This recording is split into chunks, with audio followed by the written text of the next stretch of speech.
하겠습니다. 우리 하나님 말씀은 다 같이 우리 로마서 11장 우리 30절부터 36절까지 말씀, 29절부터 죄송합니다. 29절부터 36절까지 말씀 우리 다 같이 한번 보시면서 우리 계속해서 저는 이 성경적 세계관이라는 말씀의 시리즈로 함께 나아가고 있는데요.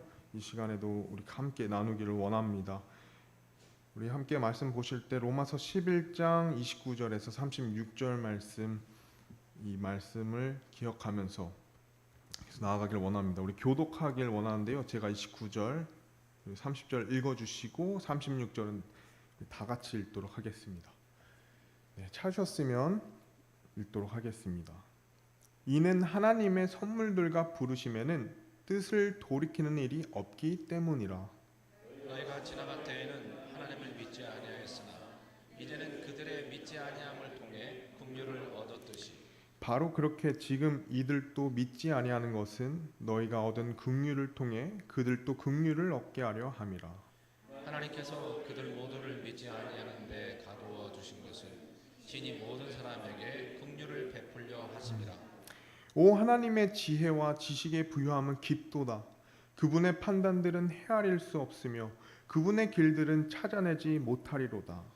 누가 주의 생각을 알았느냐? 누가 그분의 조언자가 되었느냐? 누가 그분께 먼저 들었기에 그분께 다시 보답을 받겠느냐? 모든 것이 그분에게서 나오고 그분으로 말미암으며 그분께 돌아가나니 영광이 그분께 영원토록 있기를 원하노라. 아멘. 우리 말씀을 위해 함께 기도하겠습니다. 하나님, 주중간 우리가 이 자리에 모여서 하나님 말씀을 통해 하나님을 기억하고 또 영원히 영광 받으실 창조주 우리 구원자 되시는 우리 하나님께 감사드릴 수 있는, 또 하나님 말씀을 통해 다시 한번 우리의 정체성과 또 우리의 세상을 바라보는 이 시선과 관점과 생각이 주님의 말씀을 통해 다시 한번 정제되는 이 시간 되기를 원하며 또 이 시간을 주신 것 참으로 감사합니다. 하나님께서 또 필요한 말씀들을 각 사람의 마음에 귀하게 뿌려주시고 그 씨앗들이 주님 안에 귀하게 열매 맺는 시간 될 수 있도록 하나님께서 이 시간 인도해 주시길 간절히 원합니다. 모든 것 감사드리며 예수님 이름으로 기도드립니다. 아멘. 자리에 앉으시면 감사하겠습니다. 우리 저번 시간 계속해서 쭉 우리 다시 한번 복습하는 시간으로 먼저 나아가기를 원합니다. 우리 먼저 기억하는 것은 우리의 기초석 되시는 예수님을 우리가 첫 시간에 기억을 했었습니다. 예수님께서는 우리의 기초석 혹은 우리 모퉁이 돌이 된다. 에베소서 2장 말씀을 통해 우리가 그 말씀을 통해서 우리에게 중요한 것이 무엇이냐, 바로 우리의 기초가 회복이 되어야 된다는 것입니다. 우리의 기초가 다시 세워져야 된다는 것입니다. 예수님께서 다른 성경 말씀을 보시면 이 모퉁이 돌이 버림받아졌다라고 얘기합니다. 근데 우리의 삶이 때로는요 그리스도인이라고 로서 살아갈 수 있지만 우리의 삶의 기초나 우리의 삶의 주인 되시는 예수님을 우리가 때로는 우리 삶에서 잠시 뒤로 하는 그런 우리의 삶의 모습을 발견할 수 있고 그런 삶을 만드는 그런 혼란스러운 세상 속에 우리가 살아가고 있다. 그렇기 때문에 다시 한번 우리가 예수님은 나의 기초가 되신다. 예수님은 나의 모퉁이 돌이 되신다. 그래서 우리 시편 말씀을 보시면 너무나도 참 많은 묵상을 주는 말씀이 11장 3절 말씀이었습니다. 기초들이 무너지면 의로운 자가 무엇을 할 수 있으리요. 만약 우리 삶의 기초가 무너진다면, 우리 삶에 예수님이 우리 삶에서 무너진다면, 우리 교회에서 예수님이 무너진다면 우리 의로운 자들이 무엇을 할 수 있을까? 참으로 무서운 것은 세상이 그런 흐름 속에 우리에게 그런 영향력을 끼치고 있다는 것. 여러 가지 우리가 또 생각해 볼 수 있지만 이번 여름 캠프를 통해서도요. 다시 한번 나는 바르게 서 있다 생각했는데요. 청소년들이 내가 지금 입는 옷차림, 내가 듣는 음악, 내가 쓰는 이 스마트폰, 이 모든 게 이 세상의 기준에 점점 맞춰가고 있다는 것을 다시 한번 깨닫는.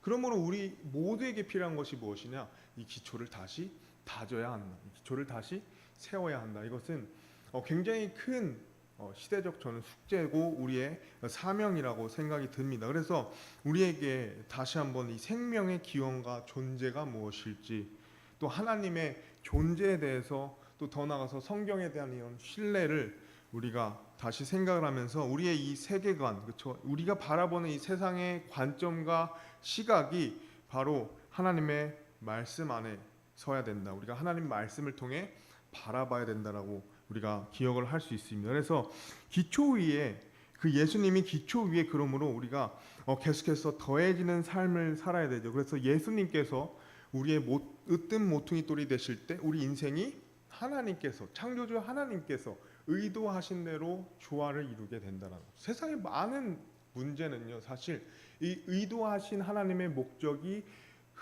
무너졌을 때, 죄로 말미암아 이것이 흔들리기 시작했을 때 늘 생겨났었습니다.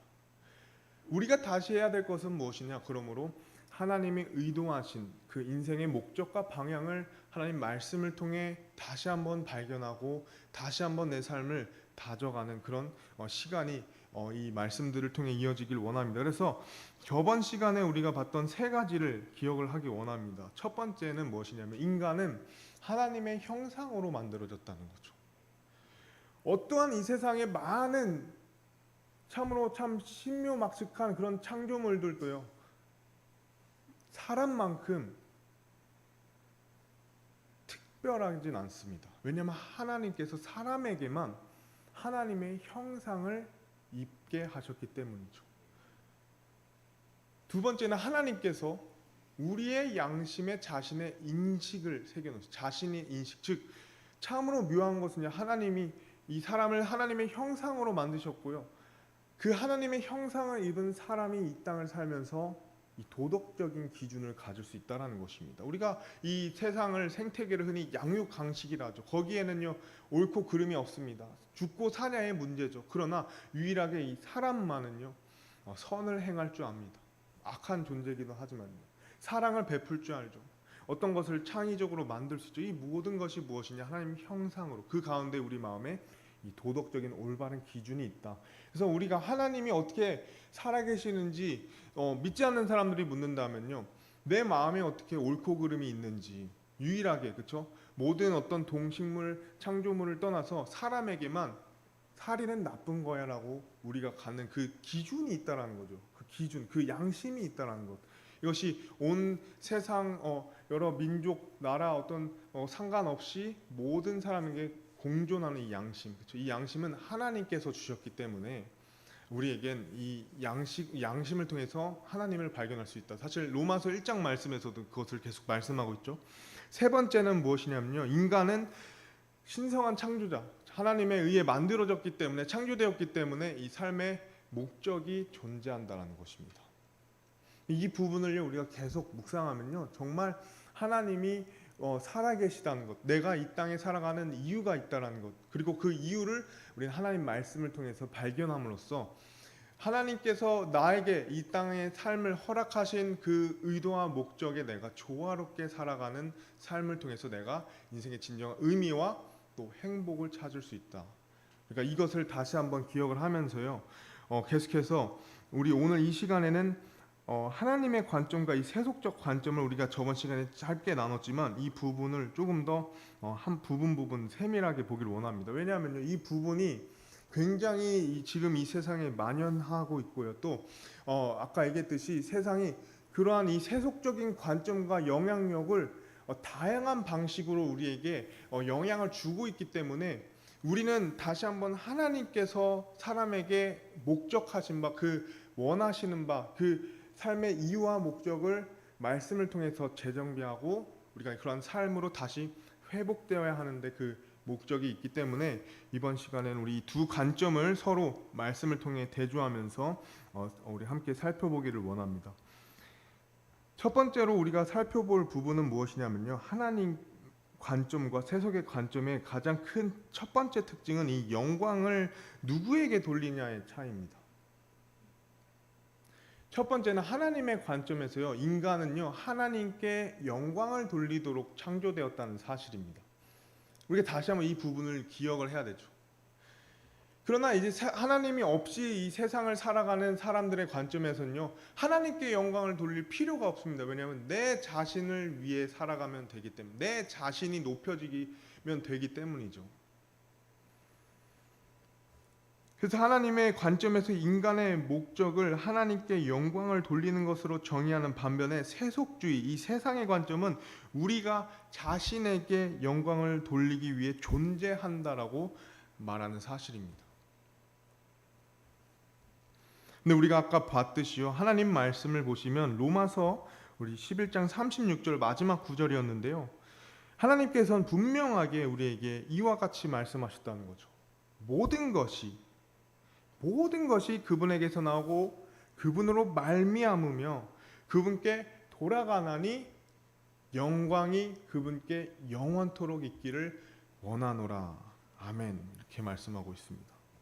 모든 것이 그분에게 나왔다. 모든 것이 하나님에게서 나왔다. 모든 것이 하나님께로 나왔고 하나님께로 돌아가기 때문에 그 모든 영광, 모든 것을 만드시고 모든 것을 받으시는 그 하나님께 사람은 영광을 돌려야 된다. 어떻게 해요? 영원히. 그것이 하나님께서 하나님 말씀을 통해서 사람에게 비추신 자신의 모습이고 또 사람이 마땅히 해야 될 부분이죠. 그러나 문제는 무엇일까요? 하나님 말씀이 그럼에도 불구하고 사생 사람들은 그러한 부분에 그것을 심지어 알고도 하나님이 존재하시다는 것을 알고 하나님께 영광을 돌려야 한다는 것을 알고도 그런 삶을 살기 원치 않는다라는 사실입니다. 우리 로마서 1장 20절에서 25절 말씀을 보면요, 다음과 같이 나와 있죠. 그분이 보이지 않는 것들 곧 그분의 영원하신 권능과 신격은 세상의 창조 이후로 분명히 보이며 만들어진 것들에 의해 이해될 수 있으므로 그들이 변명할 수 없느니라. 변명할 수 없다 합니다. 분명한다는 거죠. 그러나 그것을 변명할 수 없는 세상 사람들이 어떻게 하냐? 그들이 하나님을 알면서도 하나님으로서 그분이 받으실 영광을 그분께 돌리지 아니하고 감사하지도 아니합니다. 오히려 자기들의 상상 속에서 허망해졌고 그들의 어리석은 마음이 어두워졌나니 그들은 스스로 지혜롭다 선언하나 어리석은 자가 되어 썩지 아니할 하나님의 영광을 썩을 사람이나 새나 네 발 달린 짐승들이나 기는 것들과 같은 형상으로 바꾸었느니라. 그러므로 하나님께서도 그들 마음의 정욕을 통해 부정함에 내주사 그들이 자기 몸을 서로 욕되게 하셨으니 그들은 하나님의 진리를 거짓으로 바꾸고 창조자보다 창조물을 더 경배하며 섬겼느니라. 여기 중요한 것이 뭐죠? 그러나 하나님은 영원히 찬송받을 분이시니라. 아멘. 마지막을 함께 읽어볼까요? 시작. 그러나 하나님은 영원히 찬송받을 분이시니라. 그러나 아무리 세상 사람들이 하나님을 안다, 그러나 그분께 영광 돌리지 않고 썩을 것들로 그 하나님의 썩지 않을 영광을 돌리나 지혜로운 자처럼 여러 가지 과학과 여러 가지 철학과 여러 가지 그들의 그 상상 속에서 나오는 것을 하나님을 가리려 하고 감추려 하나 그러나 하나님의 영광은 그렇죠? 결코 가려지지 않고 하나님은 영원히 찬송받을 분이다. 이렇게 얘기하는 거죠. 그렇기 때문에요, 우리의 삶의 가장 중요한 부분은 먼저 하나님께 우리 삶이 영광을 돌리는 삶이 되어야 된다는 것입니다. 내가 먹든지 마시든지 무엇을 하든지 모든 것을 하나님 영광을 위해 하라. 이것이 하나님께서 우리에게 원하시는 첫 번째 사실입니다. 두 번째는요, 무엇일까요? 바로 하나님께서는요, 우리가 행복한 것보다 거룩하길 원하신다. 왜냐하면 우리가 거룩할 때 우리가 행복하기 때문입니다. 하나님 말씀이 그렇게 말씀하고 있죠. 거룩하신 하나님은 두 번째로요, 당신의 백성이 우리가 거룩한 삶을 살기 원하신다는 거죠. 그러나 세상은 행복이 우리 삶의 유일한 목표가 되어야 한다고 말합니다. 잠깐 우리가 삶을 돌아보면요, 우리 행복해지길 원하죠. 사실 우리 행복해지길 원합니다. 아마 모든 인류사 이 행복을 이 파랑새라 비유하는데 끊임없이 쫓아가고 끊임없이 행복에 대한 정의와 행복의 의미를 찾는 삶이 끊임없이 이어졌고 끊임없는 고민이 우리 이 인류의 역사에 끊어지지 않았다는 것을 우리가 볼 수 있는데요, 하나님의 말씀은 행복을 쫓지 말고 하나님 안에서 우리가 하나님 말씀을 따라 살 때 우리가 행복하다라고 얘기하고 있습니다. 행복 자체가 잘못된 것은 절대 아니죠. 그러나 행복을 찾아가는 방식과 행복을 찾을 수 있는 그 비결을 우리가 세상의 방법대로 내 안에서 찾아갈 것인지, 혹은 일시적인 쾌락을 통해서 찾아갈 것인지, 아니면 하나님 말씀을 통해 찾아갈 것인지, 그 차이에 따라 우리의 삶이 변화된다는 거죠. 근데 우리가 이 부분에서요, 이 거룩함에 대해서 우리가 생각을 해볼 수 있습니다. 거룩함이 무엇일까? 우리 마음에 하나님께서는 우리가 거룩하길 원하신다. 그러나 거룩함이 무엇일까? 우리가 스스로 거룩함에 대해 생각했을 때 대개 이 거룩함을 단순히 옳고 그른 것, 그렇죠? 우리가 바르게 살아가야 되는 것, 뭔가 남다르게 살아가야 되는 것을 생각해 볼 수 있습니다. 그러나 이 거룩함이라는 것이 우리가 이것을 묵상할수록 참 깊은 의미인데요. 이 하나님의 거룩하심은요, 사실 하나님만이 가지실 수 있는 완벽한 하나님의 속성이라는 것이죠. 하나님만이요. 그래서 이 거룩함에 대해서 찾아보면요, 이 거룩함을 통해서요, 하나님은 세상의 그 어떤 것도 비교할 수 없는 궁극적인 우리의 하나님으로서 하나님이 되실 수 있는 그 이유가 된다는 거죠. 그 목적이 된, 그 모습이 된다는 거죠. 다른 것이 아니라 사랑과 은혜와 그 모든 것을 가지신 하나님께서는 사실 거룩하시기 때문에 그 누구도 하나님과 비할 수 없고 비교할 수 없다라는 것입니다. 우리가 이 부분에 대해서 함께 살펴보길 원합니다. 우리 시편 145편 우리 17절 말씀을 제가 읽어드리면요, 주께서는 자신의 모든 길에 의로우시며 자신의 모든 일에 거룩하시도다, 이렇게 얘기합니다. 모든 일에 거룩하시도다. 그래서 A.W. 토저의 이 하나님의 거룩함에 대한 지식에 대한 책에서요, 이 책의 가장 중요한 핵심 내용은요, 이 저자가 다음과 같이 얘기합니다. 하나님에 대해 생각할 때 떠오르는 생각이 우리 존재에 있어서 가장 중요한 것이다, 이렇게. 왜냐하면 하나님에 대해서 떠오르는 우리의 생각이 어떠냐에 따라서요, 우리의 존재가 달라질 수 있다는 건데, 이런 부분이요, 이 교회 안에서 굉장히 다양하게 나타나고 있다는 사실입니다. 요새는요, 우리 교회들을 보면요, 가장 강조되는 것이 무엇이냐면요, 은혜입니다. 은혜. 내 있는 모습, 그 자신 있는 그 모습 그대로 나아오는 것. 하나님은 은혜로우시니까, 하나님은 사랑이 많으시니까 내 모습이 어떠하든 하나님은 그 모든 우리를 다 품어주신다. 물론 그것이 너무 중요한 부분이지만, 그렇기 때문에 우리의 복장과 우리의 생각과 우리의 찬양이 내 있는 그대로, 내가 있는 그대로 드려진 거 하나님이 모든 것 다 받으실 거라는 어떤 착각 속에서 하나님에 대한 잘못된 생각이 우리의 존재, 우리의 어떤 예배에 영향을 미치는 그런 교회의 모습들이 발견된다는 것이죠.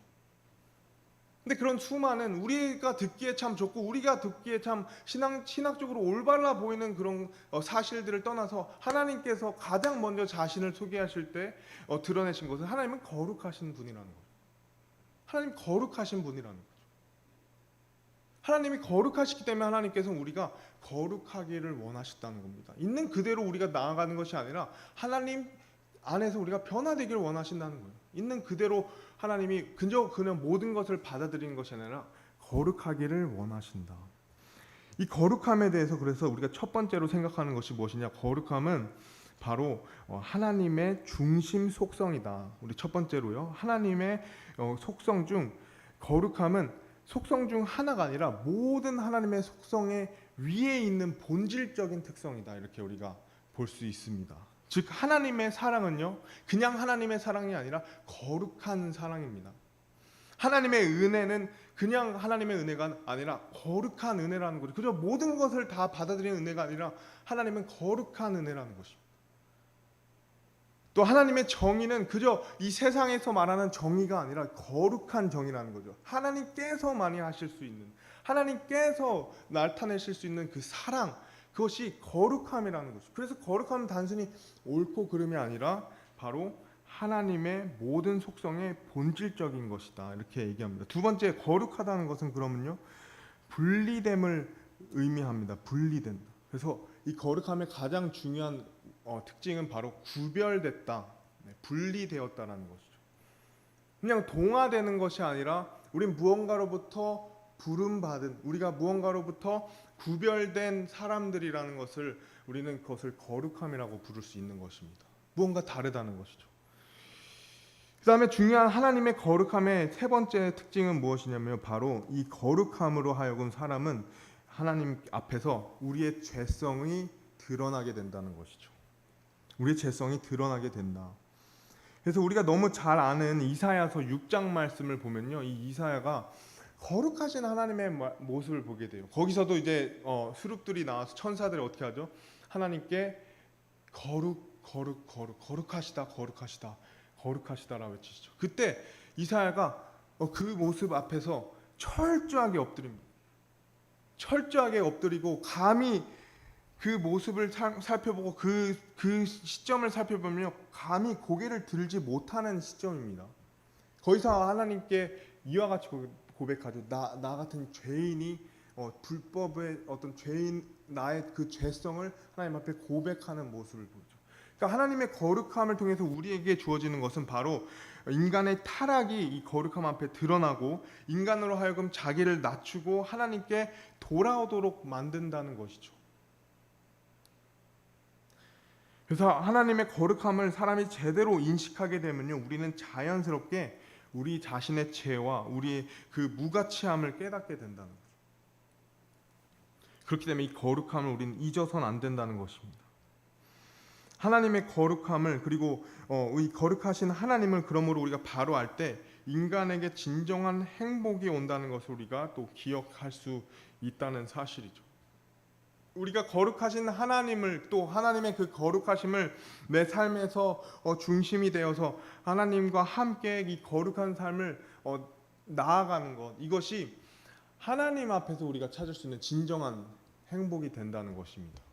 그저 내가 원하는 하나님만을, 내가 원하는 예배의 모습만을 내가 드린다, 내가 하나님과 나아간다, 이것이 아니라 하나님께서 원하시는, 그 거룩하신 하나님께서 원하시는 내 예배의 모습과 내 모습, 내 삶의 모습이 드러날 때에, 그것이 조화가 될 때, 내 삶에 진정한 의미가 있다라는 것, 행복이 있다라는 것입니다. 그래서 이 세상은 나만의 행복을 추구하며 나만의 것을 원하지만 우리는 하나님의 자녀로서 하나님의 거룩함을 먼저 기억을 해야 된다는 것입니다. 그 다음에 이제 네 번째로 우리 보시면요, 하나님은 말씀 속에서 우리에게 절대적인 진리를 주셨다고 말씀하십니다. 절대적인 진리입니다. 그러나 이 세상은요, 모든 것이 상대적이라 말합니다. 즉 진리라는 것이 존재는 하지만 그 진리가 개인의 선호도나 혹은 의견에 근거한다고 생각하는 것이죠. 그것이 상대주의입니다. 근데 여기서 중요한 것이 하나님을 거룩하게 우리가 생각하지 않고 하나님의 거룩하심을 우리 삶에 인식하지 않으면 하나님께서 주신 절대적 진리는 상대적으로 될 수밖에 없대요. 그럼 하나님 말씀을 보시면 마태복음 말씀에 하늘과 땅은 없어지겠으나 상대적이죠. 내 말들은 없어지지 아니하리라 라고 말씀합니다. 또 이사야서 40장 8절 말씀, 풀은 마르고 꽃은 시드나 우리 하나님의 말씀은 영원토록 서리라 하라 라고 말씀합니다. 이 세상은 분명히 상대적입니다. 이 세상은 영원한 것이 없죠. 아마 세상 사람들은 그런 영원함이 없는 세상 속에서 그것을 하나님께로 또 그 생각을 갖고 있는 것, 하나님을 향해서요. 그러나 하나님은 하나님 말씀을 통해서 그래, 이 세상은 죄로 말미암아 꽃은 시들고 풀은 마르지만 중요한 것은 나의 말은, 내가 옛부터 전한 이 말씀은 영원히 변치 않고 1.1획도 땅에 떨어지지 않고 성취할 것이다 라고 합니다. 우리가 섬기는 하나님, 우리가 읽는 이 매일의 말씀은 우리의 삶에 어떠한 변화가 있든지 영원히 변치 않고 우리와 함께 한다는 사실이죠. 그렇기 때문에 우리에게 중요한 것은요, 이 절대적인 진리, 결코 변치 않는 진리, 이 진리를 우리가 먼저 배워야 할 뿐만 아니라 우리 삶에 이것을 계속해서 간직하고 이것을 우리가 이 세상을 향해 전하는 우리의 삶이 되어야 된다는 것이죠. 나의 선호와 나의 어떤 의견에 따라서 이 진리가 변화된다는 것은 잘못된 것이. 중요한 것은 그러나 그 사람에 따라서 우리가 가진 절대적인 진리를 어떻게 전할 것인가는 우리에게 많은 지혜가 필요합니다. 이 절대적이라는 말을 우리가 생각을 할 때 이것은 우리가 일방적으로 우리가 이것을 반드시 막 강요하고 전해야 된다는 것이 아니라 그 사람을 향해서 얼마든지 하나님 말씀은 이 절대적인 진리는 다양하게 지혜롭게 전달될 수 있다는 것이죠. 그러나 중요한 것은 그 사람과 그 의견과 그 선호 때문에 이 진리가 변화된다는 사실은 아니라는 것입니다. 그 다음에 우리가 그 다음 특징을 보시면요, 중요한 것이 하나님은 우리의 감정이 우리의 믿음과 행동의 부산물이라고 말씀하십니다. 이게 굉장히 중요한 부분이라 생각이 합니다. 근데 이 세상의 관점에서요, 감정은요 나의 모든 선택의 이유가 된다는 거예요. 근데 이게 굉장히 이제 육신적이죠. 본질적으로 우리는 우리의 감정대로 행동합니다. 우리는 그런 어떤 옛 육신의 옛 육신 속에 갈등을 빚어요. 그러나 하나님의 말씀은 무엇이라 말씀하시냐? 절대적인 진리 앞에 우리에게 중요한 것은 우리의 감정이 아니라 그 말씀에 대한 올바른 반응이라는 것이죠. 우리가 이것을 순종할 수 있어야 된다는 거죠. 하나님께 순종하고 결국에는요, 먼저 우리가 하나님께 순종하고 결국엔 그 감정이 따라잡도록 해야 된다는 것입니다. 좀 어려운 부분이지만요, 그러나 우리 삶의 이 원리에 굉장히 중요한 중심이 돼야 된다. 근데 많은 그리스도인 혹은 저도 그렇고요, 우리가 어떤 순간을 맞이하죠? 우리의 감정이 먼저 반응하고 하나님 말씀에 우리가 조금씩 맞춰지는 그런 순간들을 발견하죠. 근데 다시 한번 우리 삶이 조금 변화가 돼야 되는 것. 내가 느끼고 내가 생각하고 내가 원하는 그 순간에도 그것을 잠시 내려놓고, 비록 그 순간이 나에겐 씁쓸 수도 있습니다. 그 순간이 나에겐 아플 수 있죠. 그 순간이 나에게 불편할 수 있습니다. 그러나 하나님의 말씀이 무엇라 말씀하시는지, 그런 자세를 지닌 그리스도인에게는 하나님께서 많은 복들을 허락하십니다. 우리가 조금만 더 견디면 하나님께서 그 복을 허락해 주시기 때문이죠. 그렇기 때문에 우리에게 중요한 것은 이 하나님의 말씀에 먼저 순종하고 우리의 감정이 뒤따라오도록. 가장 좋은 것은 뭘까요? 그러나 우리의 감정이 하나님 말씀과 함께 가는 것이 제일 좋겠죠. 그래서 하나님 말씀 끊임없이 우리가 기뻐하라, 기뻐하라, 그렇죠? 그렇게 말씀하시지만 때로는 이것이 어려울지라도 우리가 이 우선순위, 어떤 우리의 방향성이 주어져야, 이 방향성이 우리가 이어져야 된다는 것입니다. 세상은 우리의 욕망을 충족시키기 위해 하나님께 불순종하는 것을 의미하더라도 무엇보다 즐거운 감정을 추구하라고 말하죠. 그래서 우리 삶을 그저 즐기라, 우리 삶을 즐기자, 우리가 하루하루를 우리가 원하는 삶으로 살아가자, 그런 세상에 이 방향성이 굉장히 짙어지고 있다는 사실입니다. 내가 원하는 삶, 그러나 우리는 하나님이 원하는 삶을 살아야 되는 거죠. 이에 대해서 참 저에게 늘 생각나는 말씀이 시편 126편 5절 말씀입니다. 다 같이 읽어보겠습니다. 시작. 눈물을 흘리며 씨를 뿌린 자들은 기쁨으로 거두리로다. 씨 뿌리기가 너무 싫었나 봐요. 어떤 상황인지 모르겠지만 그 순간이 너무 고통스러운, 개인의 삶이든 그 씨를 뿌리는 그 상황 자체가 불편했을지 모르지만 우리 삶에도 이런 순간들이 있을 수 있거든요. 내가 이 상황을 참 불편하고 이 상황에 내가 믿음으로 순종하기 어려운 그런 내 감정과 상반되는, 그러나 무엇을 해야 될지 아는 그런 우리 순간을 마주할 때 이 말씀을 기억하시기 원합니다. 눈물을 흘리며 씨를 뿌리는 자는 어떻게 되죠? 기쁨으로 거두리로다. 우리가 말씀에 순종할 때 우리의 감정은 뒤따라올 때, 그러나 하나님께서는 우리에게 가장 좋은 것을 주신다는 것. 그래서 그것을 우리가 알 때 우리가 기뻐할 수 있다는 것입니다. 그 다음으로 우리 보시면요, 성경은 우리 모두가 죄인이며 우리 죄에 대해서 하나님 앞에 책임이 있다 가르칩니다. 명백하게 드러내죠. 그러나 이 세상은 우리 삶의 모든 나쁜 것은 다 다른 사람의 잘못이다, 다른 이 환경의 탓을 한다는 것이죠. 이 부분에 대해서도 우리가 생각을 해보면요, 아담과 하와가 처음으로 하나님 앞에 죄를 지은 그 순간 하나님 앞에 섰을 때 그들은 이 나의 잘못이었습니다. 나의 이 잘못된 선택으로 제가 이런 일을 저질렀습니다. 주님 저를 용서해 주십시오라고 말하지 않았습니다. 어떻게 했죠? 다 책임을 전가하기 시작했죠.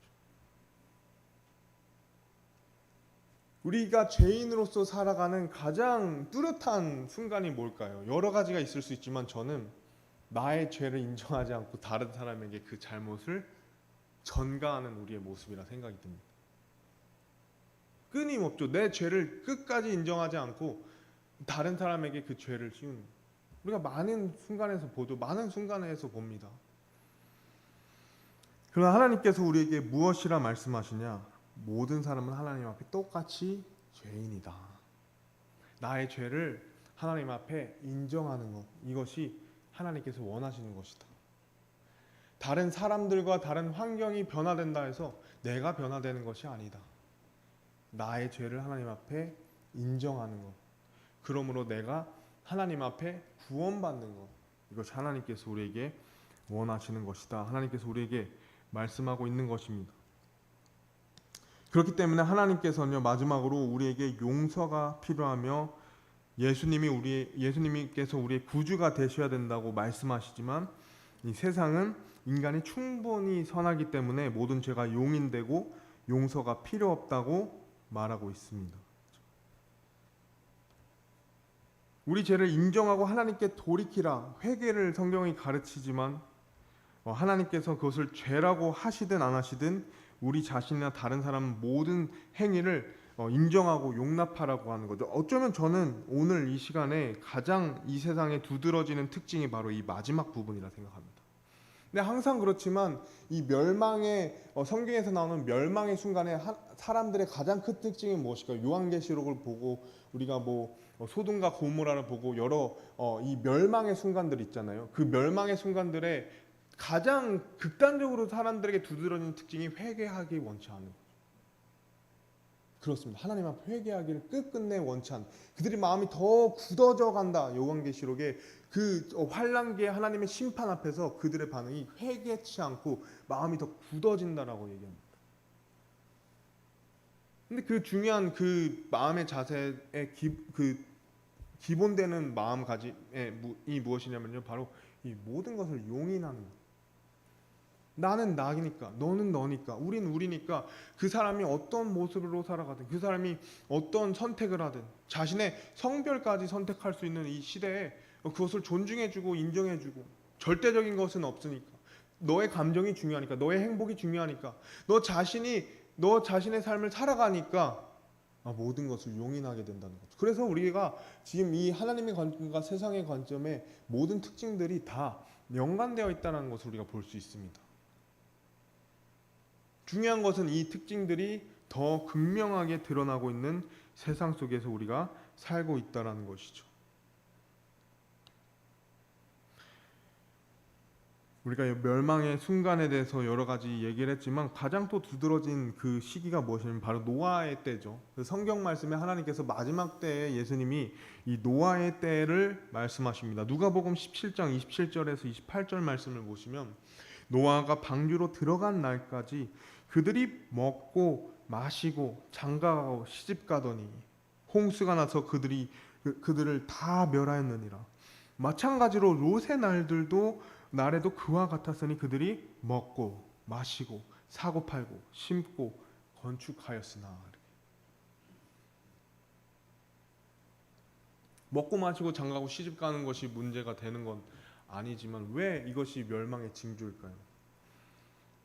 이 먹고 마시고 장가가고 시집가는 것의 가장 큰 특징은 바로 하나님을 배제한, 그저 자신이 원하는 나의 감정대로 어떤 절대적인 진리가 없이 모든 것이 용인되는, 그래서 가장 큰 특징이 뭐죠? 바로 이 동성애가 또 두드러지게 나타나죠. 그 마지막 멸망의 때 가장 두드러진 특징, 하나님이 만드신 창조의 질서, 그 기초들이 완전히 무너지고 그것이 철저히 배격되며 그것으로부터 돌이킬 마음이 없는 그 시대에 이르렀을 때 하나님이 그 모든 것을 멸하였다는 것을 우리가 볼 수 있습니다. 제가 마지막으로요, 요 며칠 뉴스에서 나온 한 사건이 있었습니다. 어떤 그 유명한 밴드 그룹 가수의 콘서트장에서 이제 그 콘서트에 이제 관중들을 찍는 그 캠이 있었어요. 화면을 이렇게 띄워서 전광판에 그 각 콘서트를 즐기는 사람들의 모습을 보이는 그런 순간들이 있었는데 그 순간에 찍힌 한 사진이 있었습니다. 한 모습이 있었는데 이렇게 그냥 얼핏 봤을 때는 그 두 사람이 마치 부부처럼 보였었습니다. 그 콘서트를 이제 시간을 내서 즐기고 있는 모습을 보였는데 신기한 것이 이 전광판에 그 두 사람의 모습이 잡히자 그 두 사람이 화들짝 아예 그 순간을 미리 생각을 못했듯이 황급히 피해버렸어요. 그러니까 알고 보니까 이제 각 사람이 어떤 특정 회사의 CEO들이었는데 제가 알기론 근데 그 두 사람이 부부 관계가 아니었다는 거예요.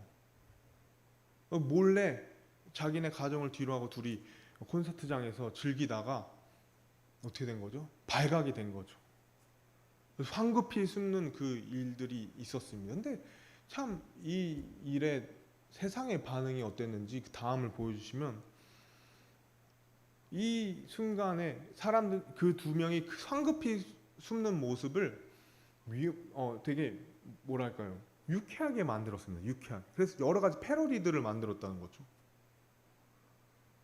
그래서 사람들이 저 순간이 너무 웃긴 거예요. 순간 사람들이 저 순간에 둘이 이렇게 감상을 하고 있다 오붓하게 감상하고 있다가 들켜가지고 서로 화들짝 놀라서 도망가는 그 모습이 재미있었는지 그와 관련된 패러디들이 끊임없이 인터넷에 나오면서 저 순간이 재밌다라고 생각하는 거죠.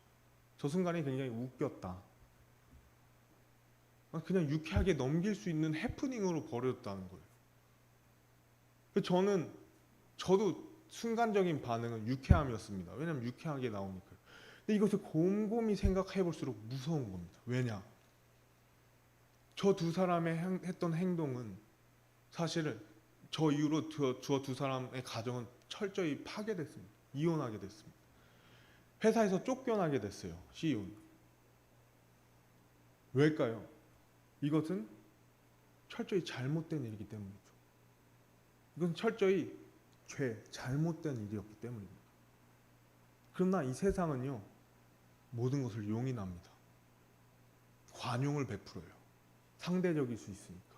그들의 감정이 중요하니까. 그들의 행복이 중요하니까. 우리가 모르지만 그들의 가정의 배경에 무언가 있겠지. 재밌게 넘기면 어때? 그럴 수 있지, 살다 보면. 그런 세상 속에서 우리가 살아가고 있다는 거. 이것을 우리가 볼 때 우리에게 어떤 마음을 가져야 되냐? 바로 우리의 삶은 오직 하나님의 영광을 위해 살아요. 잘못된 것은 잘못됐다고 얘기할 수 있어야 됩니다. 재밌다, 웃는 그 순간에 우리는 웃지 않아야 되는 거죠. 그것은 잘못된 것입니다. 그것은 하나님이 기뻐하지 않으십니다. 하나님이 가정을 세우셨습니다. 하나님은 남자와 여자를 부부로 가정을 세우셨습니다. 하나님은 그 가정에 그 두 부부가 영원한 약속의 서로가 사랑하기를 원하십니다. 우린 그러한 시대적 사명과 이 세상을 향해서 하나님의 자녀로서 하나님의 피조물로서 우리는 바른 자세와 또 그것을 말할 수 있는 우리의 기준과 우리의 생각이 필요하다는 것이죠. 앞으로 계속해서 우리가 이 성경적 세계관에 대해서 여러 가지 부분을 보겠지만요. 가장 중요한 것은 이러한 것을 우리가 배웠을 때, 우리가 이런 것을 간직했을 때 우리는 그러한 것을 세상에 드러낼 책임이 있다는 사실입니다. 우리는 그런 것을 세상에 드러날 책임이 있다는 것입니다. 오늘 우리가 이 말씀을 생각해 보면서요. 다시 한번 우리가 먼저 하나님 앞에 구원받았음에 감사를 드리고 그 구원받은 우리가 하나님의 자녀로서 아름답게 우리의 간증과 신앙이 드러나는 삶이 되었으면 좋겠습니다. 우리 기도하고 마치도록 하겠습니다.